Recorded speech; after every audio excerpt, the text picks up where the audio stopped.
घर में सफ़े मातम बिछी थी। दो मासूम बच्चे अपने बाप जुबैर के साकन वजूद से लिपट कर धाड़े मार मार कर रो रहे थे।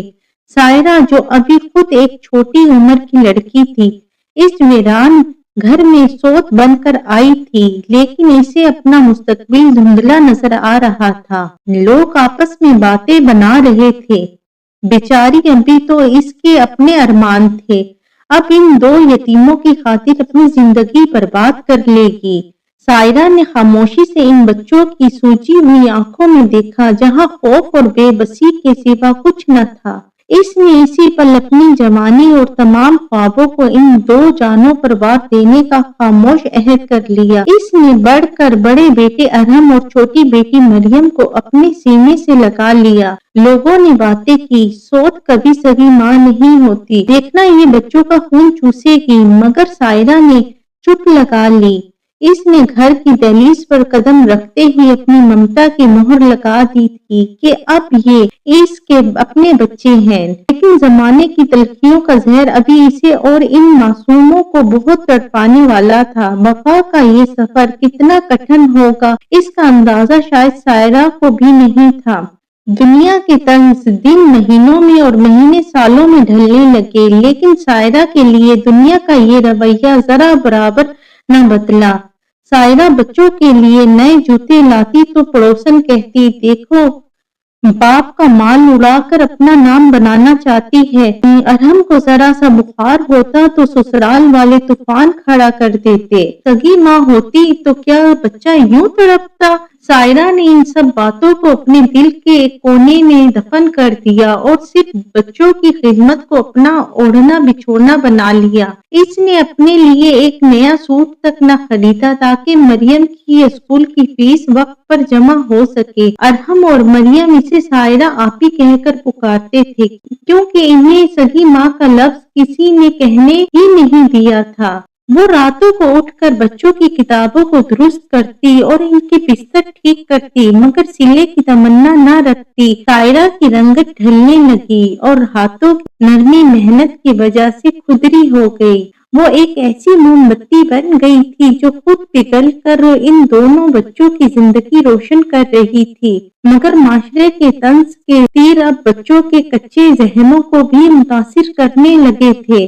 बच्चों की बगावत जैसे जैसे अरहम और मरियम जवान हुए, इनके लहजों में सायरा के लिए तलखी बढ़ने लगी। एक दिन अरहम ने गुस्से में आकर किताबें पटक दी और कहा, आप हमारी माँ नहीं है, आप हमें नसीहत मत किया करें। सायरा का दिल जैसे किसी ने मुट्ठी में भींच दिया हो। वो खड़ी इसे देखती रह गई। मरियम भी अब अपनी सहेलियों के सामने सायरा को अपनी खात्मा बनाकर पेश करती ताकि इसे शर्मिंदगी ना हो।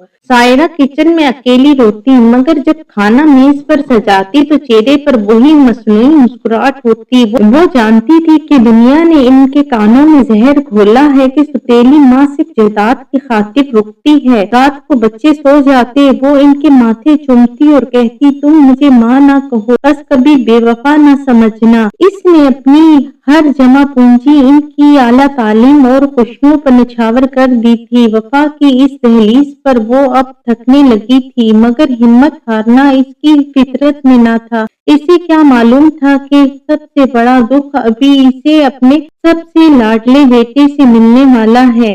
अरहम को आला तालीम के लिए लंदन जाना था, मगर जुबैर की छोड़ी हुई रकम कब की खत्म हो चुकी थी। सायरा ने बिना किसी से मशवरा किए अपनी माँ के दिए हुए आखिरी जेवरात भी सुनात को बेच दिए। जब अरहम ने पूछा कि इतने पैसे कहाँ से आए, तो सायरा ने झूठ बोल दिया कि ये इसके अब्बा की बचत थी। नहीं जानती थी कि अरहम इसके एहसान तले दब कर अपनी खुददारी खो दे। अरहम लंदन चला गया और पीछे मरियम की शादी की तैयारियां शुरू हो गई। सायरा ने मरियम के जहेज के लिए दिन रात सिलाई कढ़ाई की ताकि इसे کسی کے سامنے سر نہ جھکانا پڑے۔ مریم رخصت ہو گئی۔ مریم نے جاتے ہوئے اپنی سہیلیوں کو گلے لگایا مگر سائرہ کی طرف مڑ کر بھی نہ دیکھا۔ سائرہ گھر کی دہلیز پر کھڑی آنسو بہاتی رہی۔ وہ خالی گھر اب اسے کاٹنے کو دوڑتا تھا۔ اب وہ بالکل تنہا تھی۔ اس کی صحت تیزی سے گر رہی تھی اور اس کا کوئی حال پوچھنے والا نہ تھا۔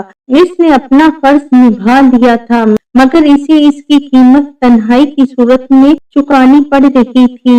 ارحم لندن میں سیٹ ہو گیا اور وہیں شادی کر لی۔ مریم اپنے گھر کی ہو کر سائرہ کو بھول گئی۔ سائرہ کو اب دل کا عارضہ لاحق ہو چکا تھا۔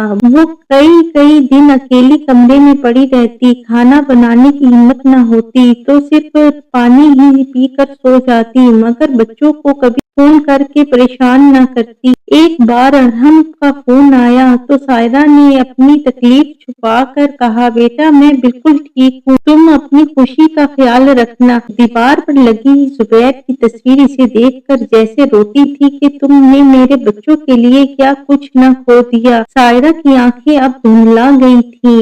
وہ ہر آہٹ پر سمجھتی تھی کہ شاید ارحم یا مریم ملنے آئے ہیں۔ محلے کے لوگ اب ترس کھاتے، وہی لوگ جو کبھی اسے سوت کہہ کر طنز کرتے تھے۔ وفا کی مورتی اب ٹوٹنے کے قریب تھی مگر اس کی زبان پر اب بھی اپنے بچوں کے لیے دعائیں تھیں۔ وہ اس خالی دہلیز پر بیٹھ کر گزرے ہوئے بچپن کی آوازیں سنتی اور مسکراتی۔ اب موت اب اس کے سرہانے کھڑی تھی مگر اس کی آخری تمنا ایک بار اپنے بچوں کو دیکھنے کی تھی۔ ارحم پاکستان آیا مگر اپنی ماں کی برسی منانے کے لیے، سائرہ سے ملنے نہیں۔ اس نے اپنی شادی کی دعوت دی مگر کارڈ پر سائرہ کا نام ماں کی جگہ نانی یا سرپرست کے طور پر بھی نہیں لکھا۔ ارحم نے ایک پرانے کمرے میں رہنے کی تحقیق کی تاکہ اس کے ماڈرن سسرال والے اسے دیکھ کر سوال نہ کریں۔ سائرہ نے جب وہ کارڈ دیکھا جس پر اس کا ذکر تک نہ تھا تو اس کی روح فنا ہونے لگی۔ اس نے خاموشی سے وہ کارڈ اپنے سینے سے لگایا اور بستر پر لیٹ گئی۔ اس نے ارحم سے کوئی شکوہ نہیں کیا بلکہ اپنی آنکھوں سے اسے دلہا بنتے دیکھا۔ جب سسرال والوں نے پوچھا یہ کون ہے تو ارحم نے کہہ دیا یہ ابا کی دوسری بیوی تھی۔ سائرہ کے کانوں میں وہ جملہ پگھلے ہوئے شیشے کی طرح اترا۔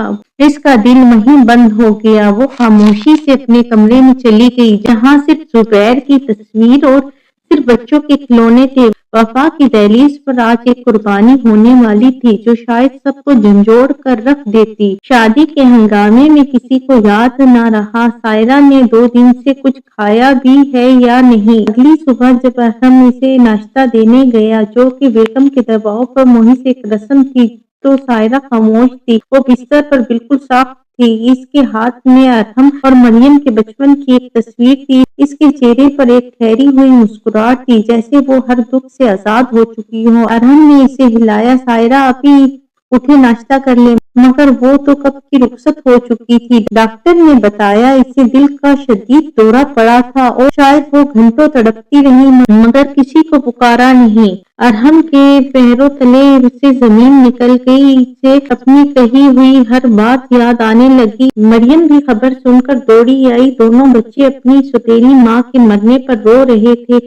محلے کی ایک بوڑھی عورت نے آ کر ارحم کو ایک چابی دی جو سائرہ نے مرنے سے پہلے اسے دی تھی۔ اس چابی کے پیچھے ایک ایسا راز تھا جس نے ان بچوں کی زندگی بدل دینی تھی۔ ارحم نے وہ الماری کھولی تو اندر صرف ایک سائرہ کی ایک پرانی ڈائری اور کچھ کاغذات تھے۔ ڈائری کے پہلے صفحے پر لکھا تھا، ارحم اور مریم میرے جگر کے ٹکڑے ہیں۔ میں تمہاری سگی ماں نہیں تھی پر تم میری سگی اولاد تھے۔ اس میں وہ تمام حسابات تھے جو سائرہ نے اپنی زندگی کی ایک ایک پائی ان پر خرچ کی تھی۔ ارحم کو وہ رسید ملی جو اس کے لندن جانے کے لیے سائرہ کے زیور بیچنے کی تھی۔ مریم کو وہ خطوط ملے جو سائرہ نے اس کے سسرال والوں کو لکھے تھے کہ میری بیٹی کو کبھی دکھ نہ دینا۔ ڈائری کے آخری الفاظ تھے، مجھے پتا ہے کہ تمہیں میری موجودگی سے شرمندگی ہوتی ہے اس لیے میں خود تم سے دور چلی جاؤں گی۔ ارحم اور مریم کی چیخیں نکل گئیں۔ वो दोनों इस डायरी को चूम रहे थे और माफिया मांग रहे थे। इन्हें एहसास हुआ कि जिस औरत को वो सौतेली माँ समझते रहे वो तो फरिश्ता थी जो इनके लिए खुद को मिटा गई। वफा की इस दहलीज पर आज पछतावे की ऐसी आग लगी थी जो कभी बुझने वाली न थी। सायरा का जनाजा उठा तो पूरा मोहल्ला ज़ारो कतार रो रहा था। हर जुबान पर इसकी कुर्बानियों का जिक्र था। अरहम और मरियम ने इसके जनाजे को कंधा दिया। आज वो इसे सायरा आपी नहीं बल्कि माँ कहकर पुकार रहे थे। लोग हैरान थे कि वही बच्चे जो इसे नापसंद करते थे आज इसकी कब्र से लिपट कर रो रहे थे। अरहम ने इसकी कब्र पर मिट्टी डालते हुए अहद किया कि वो अब कभी किसी रिश्ते की तौहीन नहीं करेगा। इसे याद आया कि सायरा ने इसके लिए कुछ नहीं सहा, इसे क्या दिया, सिर्फ तन्हाई। मरियम ने सायरा की जायनमाज से उठा ली और इस पर बैठकर घंटों रोती रही। वो घर जो कभी सायरा की मौजूदगी से भरा था अब एक कब्रिस्तान की तरह खामोश और उदास था। इन बच्चों को अब समझ आया था कि माँ सिर्फ जन्म देने वाली नहीं होती, माँ वो होती है जो जिंदगी दे दे। वफा का ये कर्ज अब वो कभी नहीं उतार सकते क्योंकि सायरा तो अब मिट्टी की चादर ओढ़ चुकी थी। साल गुजर गए। अरहम ने अपने घर का नाम वफा की दहलीज से रख दिया और वहाँ यतीम बच्चों के लिए एक मरकज बनाया। वो हर रोज अपनी माँ सायरा की कब्र पर जाता और वहाँ फूल चढ़ाता। इसने अपने बच्चों को बताया कि इसकी दादी एक ऐसी अजीम औरत थी जिसने बेवफाई के बदले में भी सिर्फ वफा दी। मरियम ने अपने बच्चों के नाम सायरा की पसंद पर रखे और इन्हें रिश्तों का एहतराम सिखाया। सायरा मर कर भी जीत गई थी क्योंकि इसकी ममता ने इन बच्चों के दिलों से नफरत का जहर निकाल दिया था। दुनिया आज भी इस सोच की मिसाल देती है जिसने साबित कर दिया कि ममता खून की मुताज नहीं होती। वफा की वो दहलीज आज भी गवाह है कि सच्ची मोहब्बत कभी ज़ाया नहीं जाती, वो देर से ही सही मगर अपना रुआ मनवा लेती है। सायरा का नाम अब इसके घर की दीवारों पर नहीं बल्कि इनके बच्चों के दिलों पर नक्श हो चुका था। कुर्बानी की ये दास्तान खत्म तो हो गई मगर इसकी वो खुशबू हमेशा फिजाओं में रहेगी। कहानी पसंद आए लाइक करें, सब्सक्राइब करें, कमेंट्स में जरूर बताएं।